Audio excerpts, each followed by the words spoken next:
Lalmonirhat chamber of commerce senior সভাপতি এবং লালমনিরহাট জেলা যুবলীগের সভাপতি হিসাবে সবাইকে ঈদ মোবারক। সম্মানিত লালমনিরহাটবাসী, আসসালামু আলাইকুম।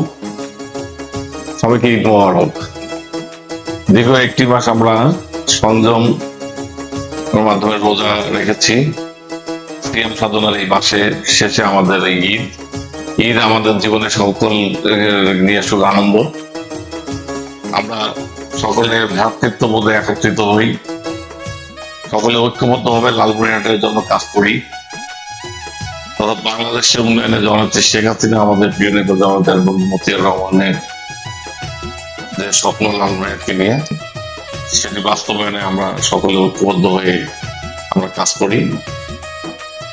আর এই ঈদ আমি ব্যক্তিগতভাবে যেটা আশা করবো সেটি হচ্ছে যে আজকে আমাদের যে যুব সমাজ রয়েছে একটি মাসের এই পবিত্র সিএম সাধনার মাধ্যমে তারা অবশ্যই তারা স্বপথে ফিরে আসবে এবং লালমনিরহাট উন্নয়নে এবং তাদের নিজেদের ব্যক্তিগত পারিবারিক উন্নয়নে তারা কাজ করবে।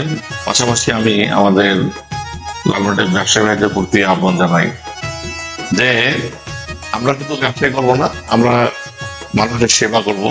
সেই সেবার ব্রত নিয়ে আমরা কাজ করব। এটি আমাদের, আমি মনে করি যে এই ব্রত হওয়া উচিত। Lalmonirhat chamber of commerce senior সভাপতি এবং লালমনিরহাট জেলা যুবলীগের সভাপতি হিসাবে সবাইকে ঈদ মোবারক।